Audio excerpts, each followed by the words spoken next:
Cynthia Harrison. Cynthia Ellen Harrison, born October 1946, is a historian who taught at George Washington University. Harrison participated in activism that led to the Equal Credit Act of 1974 and is an advocate for gender equality. Early life. Cynthia Ellen Harrison was born in October 1946 in Brooklyn, New York. She grew up and attended public schools in Brooklyn, New York. Her parents' names were Herbert Harrison and Jean Hacken Harrison. Harrison was married 1970 and divorced in 1984. After, she had a long-term relationship with another man. Harrison has no children. She became an activist feminist in 1970, when she moved to Canada. She has lived in Washington, D.C. since 1975.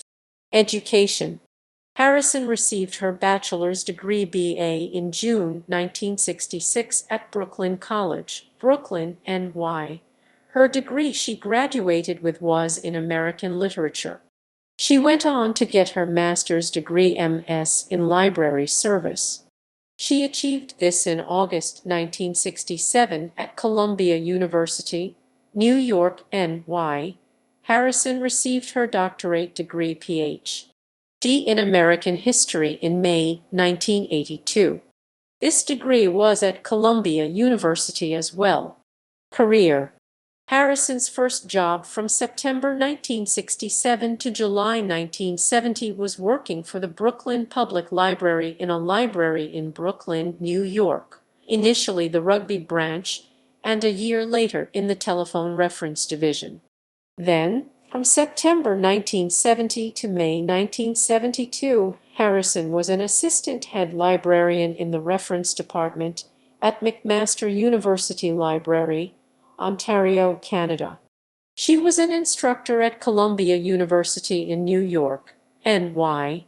In the summer of 1976, she led the Eurocenter program. In the summer of 1977, she led an American history survey on pre-Civil War. Harrison was a research fellow at the Brookings Institution from August 1979 till August 1982.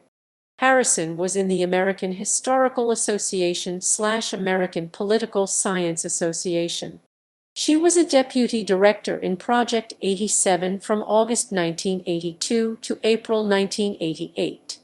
At the Federal Judicial Center in Washington, D.C., Harrison was chief of Federal Judicial History Office from April 1988 to December 1994. Her special projects include Supreme Court Justices Oral History Interviews and Gender Issues Coordinator, liaison with courts and allied organizations concerning programs on gender fairness education. In 1994 to 1996, Harrison was a part of the Columbian School Student Appeals Committee. From 1996 to 1999, she was part of the Bylaws Committee. In 1998, she was in the CSAS Hiring Oversight Committee. Harrison was in the CSAS Dean's Council from 1998 to 2001. Harrison was a part of the GWIP Steering Committee from 1998 to 2003. In 2001 to 2003, she was in the Faculty Senate Committee on Professional Ethics and Academic Freedom. She was chair in the Emma/NWPC Awards Committee in 2003. From 2003 to 2004, Harrison was in the MPP Program Committee. From 2003 to 2005, she was on the Committee on the Status of Women Faculty and Librarians. In 2005, she was part of CCAS Committee on Graduate Studies. Harrison taught for many years at George Washington University. She is currently emeritus faculty, which labels her as retired. The classes that she taught were Women in the United States, 1865 to Present, U.S. Constitutional History, and Readings on Women in American History. Her teaching field also includes U.S. Women's History, U.S. Constitutional History, Women and Public Policy, Women and the Law, Women and Welfare Policy. While working at the George Washington University, she had many professional experiences. Along with all of the classes she taught at George Washington University in Washington, D.C., she was also a GW/IPR Fellowship Coordinator. She also served for 3 terms on the D.C. Commission for Women. Activism. She played a role in the Equal Credit Act of 1974. The law was enacted the 28th of October, 1974. The law made it unlawful for any creditor to discriminate against any applicant with respect to any aspect of a credit transaction on the basis of race, color, religion, national origin, sex, marital status, or age, provided the applicant has the capacity to contract, to the fact that all or part of the applicant's income derives from a public assistance program, or to the fact that the applicant has in good faith exercised any right under the Consumer Credit Protection Act. Equal Credit Act. Cynthia Harrison was employed full-time and her husband, at the time, was a full-time graduate student. During this time, credit card companies would routinely deny single women the ability to have a credit card. Men needed to be cosigners for the married women to gain access to a credit card. So, she had to fight with banks and stores to credit her own name. Harrison had been denied many times for credit cards until she applied under the name of C. Harrison, which then she was granted a credit card. The reason she was able to gain access to a credit card is because the name she applied under wasn't believed to be a woman's name. The Equal Credit Opportunity Act of 1974 helped change that problem of women being discriminated against. The ECO sought to address practices that made it difficult for women, particularly married and formerly married women, to obtain credit. Welfare reform. In 1996, Bill Clinton made a program that supported poor families, aid to families with dependent children. Harrison and a large group of feminists formed an organization they called the Women's Committee of 100. The organization they created advocated enhancing, not destroying, the program that was made.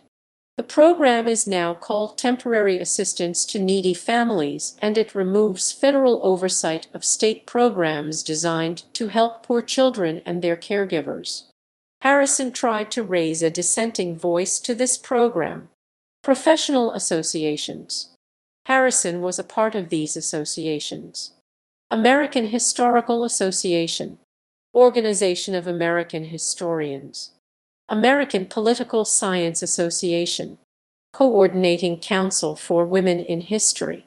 Works published. Harrison wrote a book of her own called On Account of Sex, The Politics of Women's Issues, 1945-1968. In this book, she goes into depth about the political activities between the mid-1940s and mid-1960s. The time frame fell when the women gained the vote to when the women's movement was brought back. This book highlights women's history and their journey. She also had reference works called Women's Movement Media, a source guide, published in 1975, and Women in American History, which was published in 1979. Harrison helped publish 17 articles about a variety of topics in women's history. Those articles are: Creating a National Feminist Agenda, the Women's Action Alliance and Feminist Coalition Building in the 1970s, forthcoming in Stephanie Gilmore, ed. Feminist Coalitions, Historical Perspectives on Second-Wave Feminism in the United States, University of Illinois Press, 2006. The Papers of the President's Commission on the Status of Women, Introduction to the Microfilm Edition, University Press of America, 2003. Heightened Scrutiny, An Alternative Route to Constitutional Equality for U.S. Women in Women and the U.S. Constitution, History, Interpretation, and Practice by Sybil A. Schwarzenbach and Patricia Smith. New York, Columbia University Press, 2003 pp. 347-364 An Abridgment of Constitutional Equality for Women, published in 2002. Heightened Scrutiny, A Judicial Route to Constitutional Equality for U.S. Women in Alexandra Dobrowolski and Vivian Hart, eds.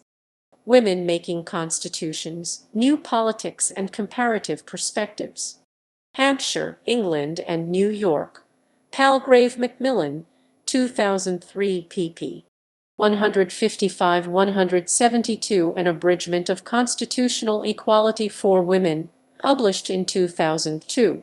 A Revolution But Half Accomplished, The 20th Century's Engagement with Child-Raising, Women's Work, and Feminism in William H. Chafe, ed. The Achievement of American Liberalism, the New Deal and Its Legacies. New York, Columbia University Press, 2003 pp. 243-274. Constitutional Equality for Women, Losing the Battle/Winning the War, in Sandra Van Berkelio et al. eds. Constitutionalism and American Culture, Writing the New Constitutional History. Lawrence, University of Kansas Press, 2002 pp.